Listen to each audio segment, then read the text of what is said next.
বৃষ্টি নামলেই জলাবদ্ধ হয়ে পড়ে নারায়ণগঞ্জ। ভোগান্তিতে পড়েন লাখ লাখ মানুষ। সামান্য বৃষ্টিতেই জমে যায় হাঁটু পানি। এলাকাগুলো ড্রেনেজ ও সুয়ারেজ ব্যবস্থায় উন্নতি না হওয়ায় ক্ষোভ স্থানীয়দের। বিস্তারিত রবিউল ইসলামের তথ্য ভিডিওতে, ডেস্ক রিপোর্টে। সানবিট সব দিবে সামাল। সানবিট ম্যাজিক প্রেস ডিশওয়াশিং এর মাথা ঘোরানো সলিউশন। ঢাকা নারায়ণগঞ্জ ডেমরায় 1962 সালে 58 বর্গ কিলোমিটার এলাকার বন্যা নিয়ন্ত্রণ, পানি নিষ্কাশন ও সেচ সুবিধার মাধ্যমে অতিরিক্ত ধান চাষ করার জন্য চারদিকে বাঁধ দিয়ে তৈরি করা হয় ডিএনডি ইরিগেশন প্ল্যান্ট। তবে জলাবদ্ধতার কারণে নেওয়া হয় ড্রেনেজ ও সুয়ারেজ উন্নয়ন প্রকল্প, যার ব্যয় ধরা হয় 582 কোটি টাকা। পরবর্তীতে 2020 সালে তা বেড়ে হয় 1299 কোটি টাকা।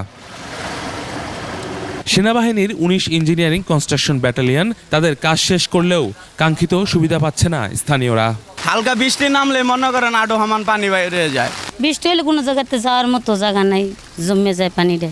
বৃষ্টি ছাড়াও আকার শুকনো পুরো রোদের গেল মনে করেন পানি জমে থাকে সবসময়। পানির ভিতর জিম্মি থাকি, কোনো কর্মক্ষেত্রে যেতে পারে না। ড্রেনেজ ও সুয়ারেজ উন্নয়ন প্রকল্পের কর্মকর্তা জানান, ডিএনডি এলাকার অভ্যন্তরে এলাকাগুলো হলেও প্রকল্পের মধ্যে তা নেই।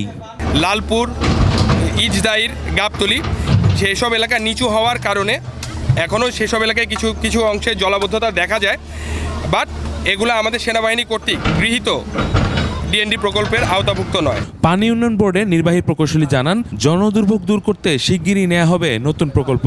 শীঘ্রই আমরা এই বিষয়ে পদক্ষেপ নিব। শীঘ্রই আমরা সেখানে যদি প্রকল্প এলাকার বাইরে অবস্থান হয় সেক্ষেত্রে নতুন প্রকল্প গ্রহণ করতে কোনো বাধা নেই। সংশ্লিষ্ট মন্ত্রণালয়কে অভিহিত করে দ্রুত সমস্যা সমাধানের আশ্বাস দিল জেলা প্রশাসন। কিভাবে আরো ফ্রুটফুল করা যায়, কিভাবে দ্রুত পদক্ষেপ নেওয়া যায়, কারণ হচ্ছে যে এখন বর্ষার সময়, এখন পদক্ষেপ না নিলে আর 3 মাস পর পদক্ষেপ নিলে আসলে মানুষের যেটা কষ্ট, সাফারিং সেটা হতেই থাকবে। এটা আমরা দূর করতে চাই।